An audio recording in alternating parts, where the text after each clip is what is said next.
Hello Slapafish community, and welcome back to another World Tanks console video. So I'm going to be doing something different. So I'm actually going to be taking a look at one of my old videos in a replay that I did. And I posted this, and this is when I was playing with Ricky Tiki Tommy. So, and in that match, I won a 1 versus 8 and got 11 kills. And as you can see on the scoreboard, there's no bots in this match. Yeah, we're top tier in my KB3, but I still got a buttload of medals. As you can see, the Cruiser Contribution, the Devastator, the Ace, unsurprisingly, the Pulse medal, the Call of Battles medal, which is a medal that you get for standing alone by yourself against 5 and winning. In this case, I did 8. So we're going to go ahead and take a look and see what was going through my head. Now, if you actually want to go watch this, this is the actual video, and yes. So, and I'll leave it in the end cards. So right here, it is, let's make sure this is actually really high in quality. It is. Okay, good. Right here, we're 11 minutes and 35 seconds. We are almost 4 minutes into this match. It is right now at 6v10. I realize this, and Ricky's right here on the base with me. I don't remember what heavy tanks he's in. So, yeah, and I realize our entire other flank has fallen. As you can see in the ABC line, there's a whole bunch of tanks over here. This entire line is fallen. Artillery is under attack. We have a heavy tank there. We got a tank destroyer there, heavy tank there, and I see the KB3 is also at 404 hit points. The KB3 has 390 alpha. Now, you'll also notice during this entire replay or any videos that you watch from me that I am constantly checking hit points. That is one thing I always do. I make sure to look at everybody's hit points so I know what I'm working with.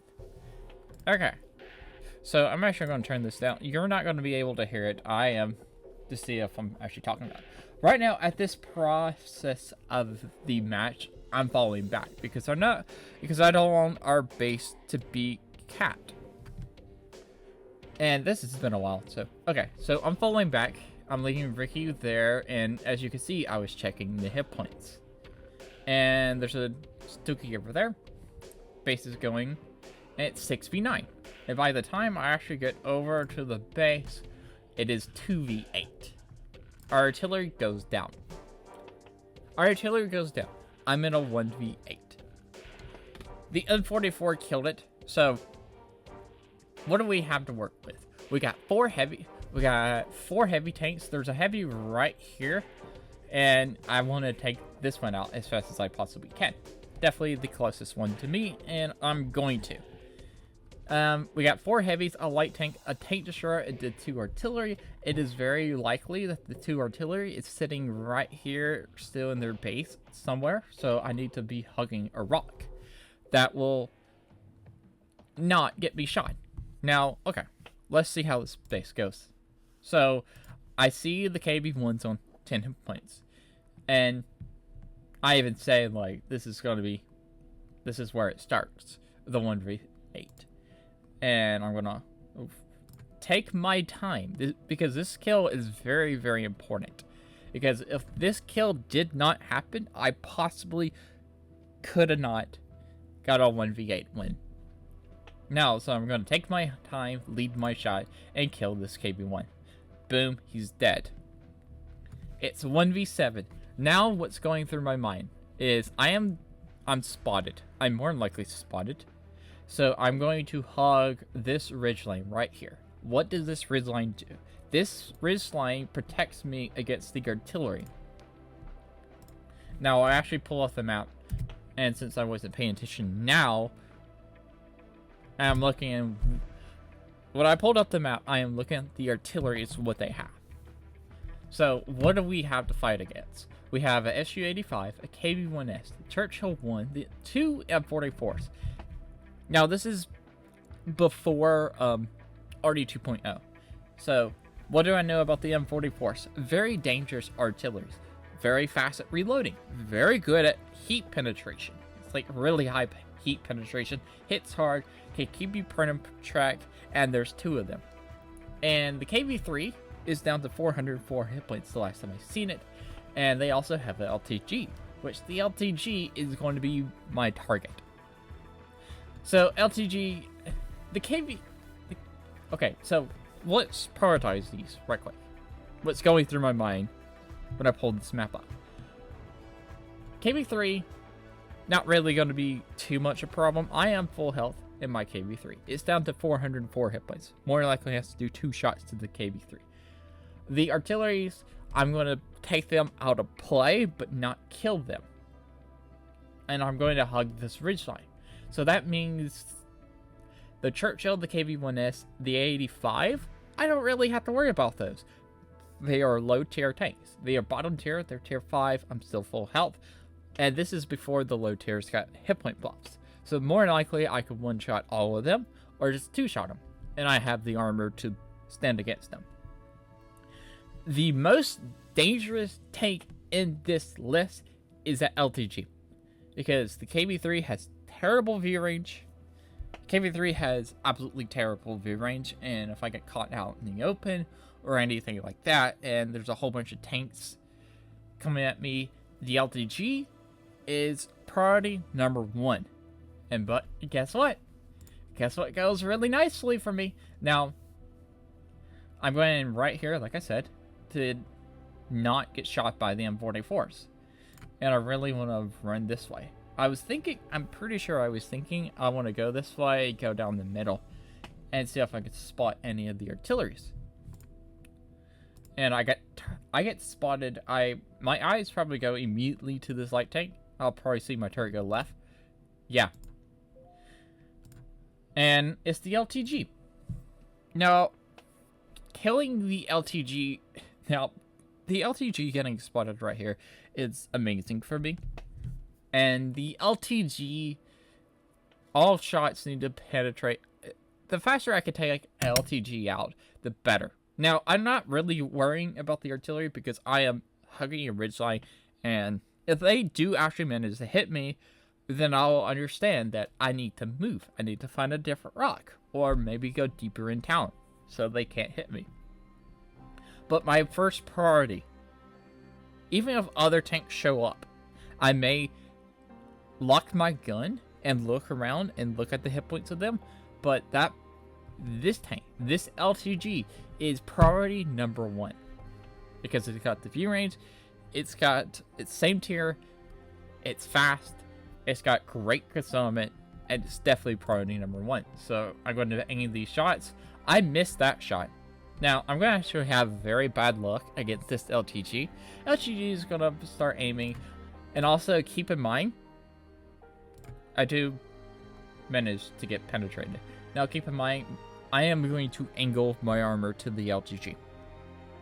Now the LTG has a little bit of problem. I mean, the KV-3 has a little bit of problem, unlike the other KVs, that you gotta angle even more. You can't over angle in the KV-3 like you can the other KVs. Definitely need to make a video on the KV-3. Anyway, so I get hit in the field tanks. Immediately fix that. Why? Because if you're hit in the field tanks and your field tanks are damaged, and you get hit again, you are going to get lit on fire. So I pop my repair kit instantly. Now I also noticed there's a heavy tank that popped up. I don't know what the heavy tank is, and artillery shoots here. Artillery misses me, which is great. I'm not scared of artillery. My target is this LTG. And I got shot right here. I'm not really caring about anything else. LTG, priority number 1. And you're gonna watch me angle my armor. As you can see, I'm turning my armor to the LTG, and I damaged the track of the LTG, and the LTG puts one to my track. Now I actually, right here while I'm reloading and while the LTG is going this way, I look at the heavy tank's health points. Now, I also noticed there's a tree that fell. I don't know if you noticed, but there's a tree that over here that fell. So I'm going to actually pull forward I'm not going to worry about the KB3. I've noticed the KB3 also bounced off the front, so it's got to be using like a littler gun.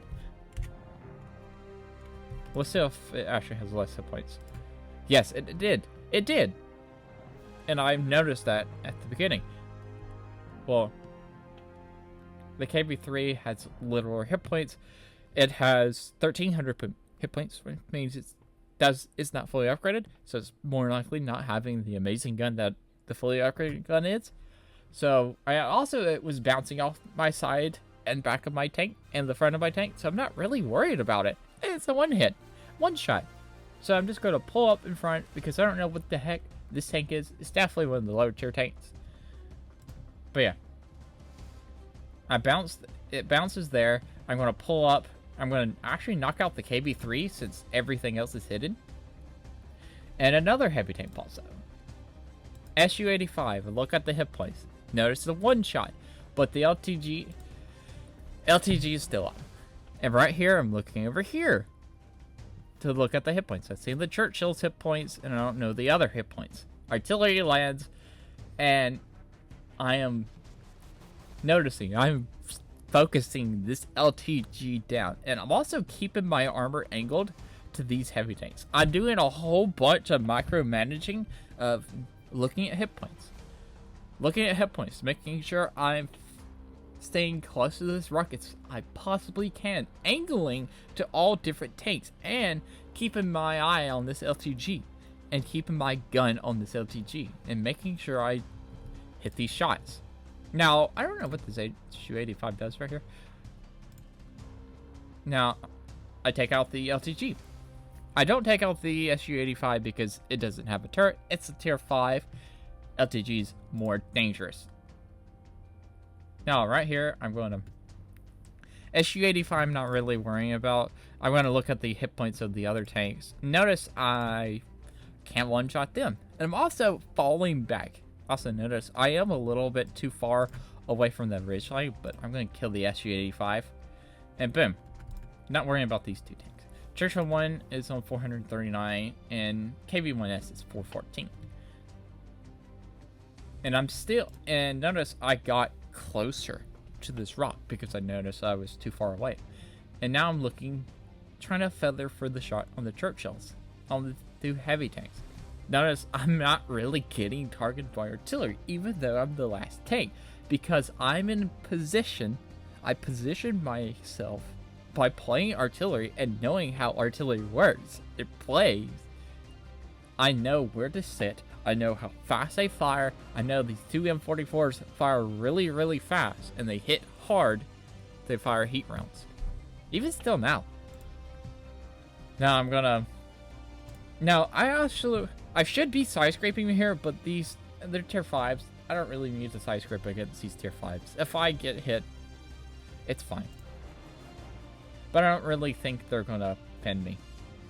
But also, I'm probably not side scraping because I don't want to pop my back of my tank out here and the artillery managed to get a shot. I also know that since the M44s are not really firing at me, they have to be repositioning. They have to be, right? So, my goal is to take these two tanks out fast. Yeah, kill these... I said kill these two so I can go undetected. And the M44, the artillery shot came from right here. So I know one artillery is still over there. So I'm not worried about him. I blind fire to see if I can kill the Churchill. I go undetected, and now I'm going to reposition. Then I outspot the Churchill and kill the Churchill. Now... I know the artilleries must be repositioning probably behind these heavy tanks, so I'm moving over here. As you can see, I'm going to get really close to here. Or I'm just... Yeah, I'm getting closer to this rock. Is the KB1S still alive? It's fine. KB1S, I've just high-rolled on the KB1S. I get shot by the artillery. By two artilleries. One artillery is still here. It missed me. The other artillery shot from over here. And I'm very confused. Now, I'm actually very confused here. Now, I'm very confused by this artillery shot. I think it's a heat round. But then I look at my hit points, and I'm like, it can't be a heat round, because I lost 200 or 300 hit points, and back then, the heat round of a M44 was doing 600, or like 700. And if you notice, there's absolutely no splash when that artillery hits me. Yeah, see? There's nothing. It might have been just a visual glitch where all of the damage gets absorbed into my track, which also destroys my engine, and I lose like 200 or 300 hit points. I thought it was a heat round, but it's got to be a high explosive round that didn't really have the explosion, and the other artillery line's right there, so easy, and the one that fires is right there somewhere. Now, this match, I blind fire where I think the artillery is, and I'm very confused. In this match, I'm very confused. Yeah. Of why I didn't see explosion. So, I'm just going to kill this M44. And I track him. So I track him. Remember, the M44s are still terrifying. I'm probably in the other M44 range. The other M44 could probably hit me because this is not a high enough target, a high enough hill to hide by, and I know this. But if this guy loads a heat round and it pins me, I'm dead. And I know I have to kill this M44 pretty quickly. Back up. Boom. Poke a shot. Now, the M44, try to find the other one. So, this other M44 artillery, it's much faster than me. It is very much faster than me. And I could lose here. How could I lose? I could get right here to their base. Like, literally right here. The M44 sits here. Gets on my base right before I enter theirs. I had to make it all the way back to here to reset. M484 has better concealment. Probably has better concealment. Has okay concealment, but I have terrible view range in my KV3. The M44 will outspot me, but I still have to get back. So what am I going to do? How am I going to stop this? I'm going to act like I go this way. Notice I'm still spotted. I'm 6/10. So once my 6/10 goes away, I'm going to turn around and go the other way. I'm going to pretend I'm going this way. And as soon as I go undetected, the artillery shot is there. So I also know where the artillery is there. By that trajectory, it's like here. So I know it. So the M44 is probably thinking I can't kill this guy, so he's probably going to go this way, so I'm going to turn around and go this way. And we're actually going to skip forward, and yeah. I'm going to put my gun up in there, because I just won a 1v8. Well, almost won a 1v8, and there's the M44 out in the open. He was going to the cap circle. And boom. Goodbye, M44. So, yeah. That was my 1 versus 8. That's how I won. That's what all the things going through my mind. I hope I explained that right. If you want to see me do this more often for more matches, let me know in the comments section below if you like this. So, I'll see y'all guys later, and click on the end screen right now to actually go watch this video for yourself. Anyway, remember, like, comment, and subscribe. Also, remember, Slapafish, because why not, and peace out.